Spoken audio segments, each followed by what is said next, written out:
Welcome to the ICT Metroist. My name is CJ, and this is my channel where we discuss some of the major political, economic, and historical topics happening in the Heartland's heartland. Back in December, I made a video introducing the topic of the sales tax, what it do, and the people behind the initiative. You can go watch it there if you want to give it some love. But this video is an update to the 3 months of utter chaos that has come about in the lead up to the vote. I mean, we got commercials calling retirees communists, we have false information being mailed out to voters, surprise news stories of fire stations with mold, voter booths being disrupted in disproportionately low-income neighborhoods, and many other chaotic things that hopefully in this video will help inform you ahead of the vote. We're going to go over everything that's been going on the last 3 months in this video, but first, make sure to like the video, subscribe to the channel, and share it across social media so others can learn about their favorite Kansan Metro. So, the timeline starts out in late November with Wichita Forward, a group of private business and community leaders proposing a 1% sales tax on the city of Wichita to pay for multiple projects, some being good for the city and others being directly profitable for the businesses and organizations behind the bill. On December 3rd, the group announced it was doing 2 upcoming informational meetings at the Advanced Learning Library in Delano, where they would answer questions from the general public. For much of the rest of the month, they would post some of the Q&A from these meetings on their Facebook to, less than stellar reviews, let's say. On December 8th, the group held their first informational meeting at the public library, where your favorite YouTube channel's host went to the meeting, asked them a question, which got an applause from the audience and an awkward answer from the presenter, and then was interviewed by KWCH on what was my biggest concern with the plan. Reed wasn't the only one with concerns. Connor Martin thinks that Wichita Forward is rushing the whole process. This entire bill is going to be put in too fast. I think it's wrong that we are putting it on the March election as opposed to the much higher turnout November election. And that's something I still hold to this day. On December 9th, the City of Wichita Council heard comments from the public and then unanimously voted in favor on the first of 2 votes to officially put the measure on the ballot. The following week, on December 16th, the City Council did another public hearing and then unanimously voted in favor on the second vote to officially put it on the ballot measure in March. The same day, Wichita Forward held their second public meeting where they cowardly didn't take any public questions and didn't release the data set for the survey for the sales tax, which was requested by Councilmember Mikey H., who, by the way, has probably been the most attuned to the complexities of the sales tax, more so than any other council member. On December 18th, news comes out reminding the public that the sales tax will affect groceries, which affects the most vulnerable. Starting in the new year, the Wichita Forward group created a new campaign called Watch Wichita Win, which is heavily funding all the videos you probably see on YouTube and social media, just like this one. Here in Wichita, we're proud of our city and our community. But the city's budget is in bad shape and only getting worse. Property taxes are already high for seniors and working families. We will have to raise them again. Or we can choose a smarter, more affordable path. We can cut taxes for working families and seniors and support our first responders. Invest in Wichita's future. Say yes to Watch Wichita Win. The following week, on January 8th, the side against the bill started their campaign with community activist Celeste Rossett with her Save Taxpayers, Vote No Coalition campaign. Next day, on January 9th, 24 polling locations were changed. Many of these locations were in low-income areas, which have led some to believe the county election committee is blatantly sabotaging the city's vote. Though, that really isn't much of the drama of this video, and so take that with what you will. Side note, the change actually happened to me, and I'm not that low income. I'm middle income.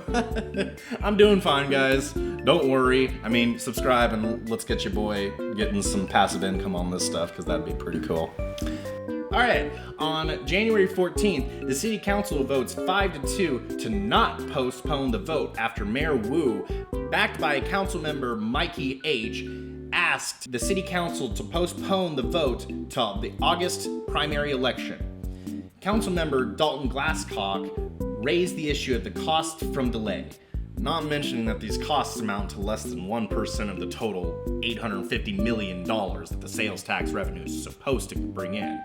Pretty much political performance versus actual, understanding the issue. On January 20th, Watch Wichita Win begins spreading hyped up claims on social media, including one that the city is broke, which is such a false claim about the situation that the city council member J.V. Johnston had to come out and dispute that specific claim. On January 23rd, the Yes campaign comes out with a commercial attacking those who vote no as being equivalent to the Kansas Communist Party.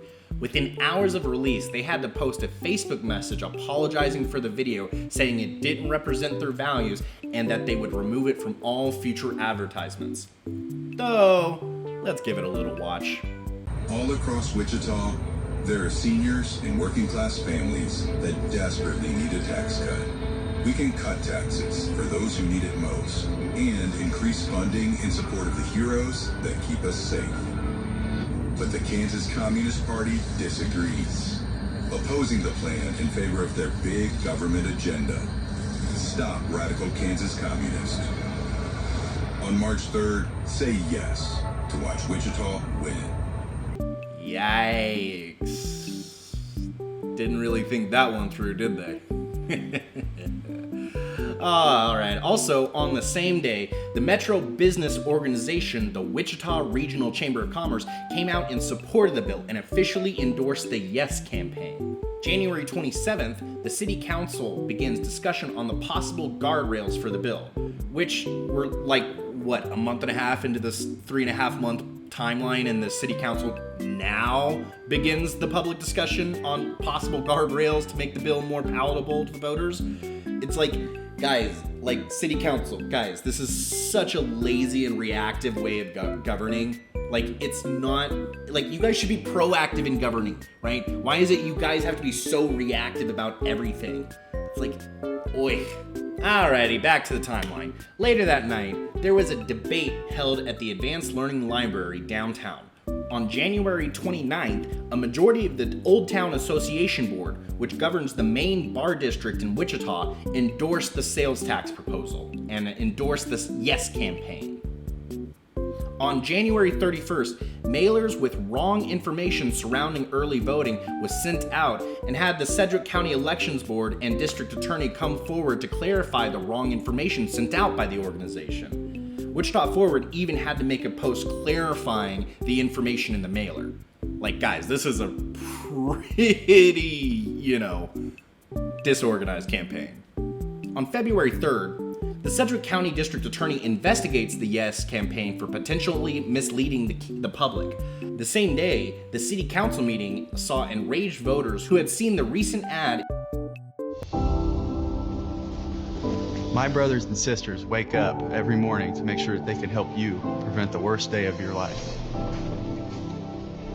We take pride in keeping Wichita safe, but we know that we can do more. We have the opportunity to invest in Wichita's safety to make sure that we have the resources we need to keep you and your loved ones safe. On March 3rd, say yes to watch Wichita win. Include a firefighter on a set that looked like it was the inside of a city-owned firehouse, which is against city policy and holds up to a $500 fine. The firefighters union put out a statement that the exterior shot that they were talking about was indeed the fire station, but it was filmed from an angle outside on a public sidewalk, which is legal. Laws, aren't they fun? The following week, on February 10th, the guardrails introduced by the City Council were debated over with a public meeting where dozens of people spent over 4 hours giving their opinions and concerns over the bill. February 12th, election officials and community advocates began heavily informing people about the election and advocating for them to go out and vote. The same day, the Sedgwick County GOP unanimously voted to oppose this bill on account that they don't trust the big money interests behind this bill. The following day, on February 13th, a news report is released by the Wichita Eagle that Century 2, one of the big recipients from the sales tax revenue, has lost money 22 of the past 27 years. The city defends its deficits that came from not prioritizing the hotel guest tax by giving money to Visit Wichita as opposed to the Century 2. Read the article yourself. This timeline can only do so much explaining without derailing from the main point. The main point that the sales tax campaign has just been one of the dumber local political moments that we have, frankly, all been forced to live through due to city council. On February 16th, firefighters have to evacuate after mold is found in one of their fire stations. Many people begin questioning the timing of this news, as the sales tax involves the funding of capital improvement projects for the firefighters in Wichita. Mind you, we're already funding these improvement projects over the next 10 years with bonding issues, so whether or not the sales tax vote passes, this type of mold issue will already be scheduled to be dealt with. The following day, on February 17th, early voting begins for the sales tax. Many of the election officials testified that they saw huge turnout throughout the day, signifying that this will be a high turnout election. The next day, the Sedgwick County District Attorney announced that they are not going to bring charges to the Yes campaign for their informational mailer that included misinformation about the election and voting. The same day, a report from the Wichita Business Journal comes out that the majority of home property values went up. Mind you, this sales tax gives property tax relief. So, these reports coming in at this time is always going to be seen as pretty suspicious. Now, I don't think it is personally, but because most of these reports are honestly annual reports that they do every year. But some people probably do, especially in our, conspiracy brain society we live in. On February 20th, another report from the Wichita Business Journal comes out that Hutton Construction is almost finished with their upcoming multifamily project in the Delano district. Now, you might be asking, what does this have to do with the sales tax? Well, in the article, it also mentioned that Hutton Construction secured a 75% property tax abatement and a $225,000 tax exemption from the Wichita City Council through a $6 million industrial revenue bond. It's a financing mechanism that doesn't require an upfront taxpayer commitment. I'm bringing all this up because Hutton is one of the companies behind the organization that put the bill forward. So, as someone who is a free market advocate, this sort of incestuous relationship between local governments and local corporatist groups is just really bad for our economy. On February 21st, the Wichita Eagle comes out with a report that city officials disregarded an internal report on critical gaps in fire stations and staffing.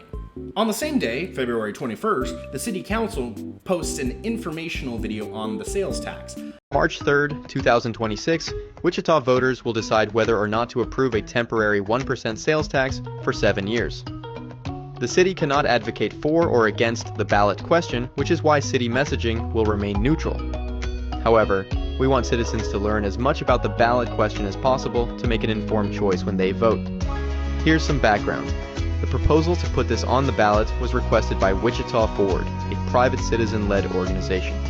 If approved, the tax could generate up to $850 million to fund improvements in 5 areas: public safety, homeless and housing services, Century 2 and Convention Center improvements, property tax relief, and a new downtown public performing arts center. The City Council approved guardrails outlining how funds can and can't be used.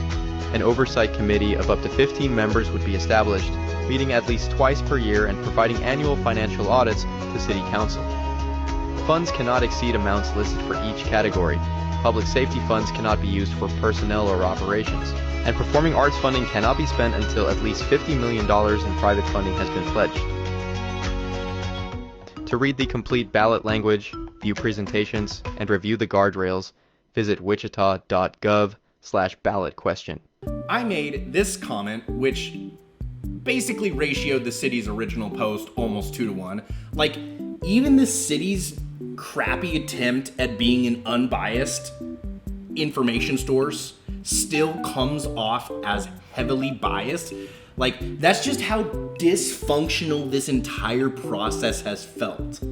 And, you know, I just kind of want to read that last one, you know, into this, because it's not necessarily a news story, but it's just kind of like my observation on local politics is, well, you know, it's just funny. You know, when you think about it, like, it's just funny that the city's Facebook is getting shellacked because the city council and mayor decided to put all of us through this process for absolutely no good reason. It would be funny, but it's just absurd. We spent like 3 months on something that will most likely get voted down, and that most people don't want. Why is the city council doing this? Like, I really hope that it's not just like, it's not like a 60% no, 40% yes. I hope it's a blowout. Like, it's like 85% no, 15% yes, and the city council just has to eat this, like, bill that they just force down our throats. It's like, why are local politicians such chuds, man? All right, I'm done ranting. Now I'm gonna give some of my opinions on this bill. So, I think I've already said it. I can't even remember, honestly. This is like, what, a 20-minute video now at this point. I'm voting no on the bill. There's frankly so many reasons as to why this bill, as to why I'm voting no. Also, I might be a little bit off the cusp because I'm just kind of reading off my laptop those specific reasons I wrote down. The main reason is still the first and biggest reason that I have said for this entire process. The fact they chose the traditionally low voter turnout date in March as opposed to the for certain higher voter turnout date that is going to happen in the November midterm elections this year, right? That is still the single biggest reason why I am voting no, right? And by the way, I feel like we should clip this part, right? Like, please, like, save this part, because if the city decides that they're going to be, like, somehow put us through this crappy bill, and then, like, for the special election in March, and then they're going to, like, give a stripped down version that people actually wanted, like the public safety and homelessness prevention initiatives, right? Like, that's probably going to be stripped down and then put on the November election, and then they're going to be looking at us like, oh, look at us, we're the champions of the people. Let's totally not ignore this 4-month fiasco we just forced the city through.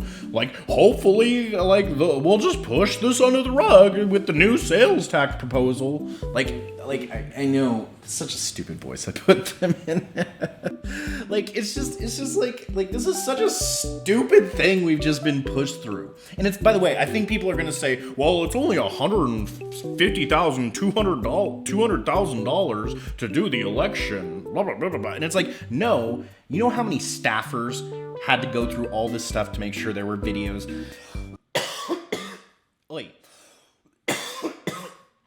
All the staffers that had to make sure videos, pamphlets, all the election stuff, all that stuff was sent out, right? This is time and energy that was put forth by the city council, which, by the way, all of the city council members at some point spent dozens of hours each on this entire process that could have been allocated towards other things that would have actually been benefiting our city. But no, they had to put us through this whole process. All right, I guess that's kind of reason 2. Them putting us through the whole process.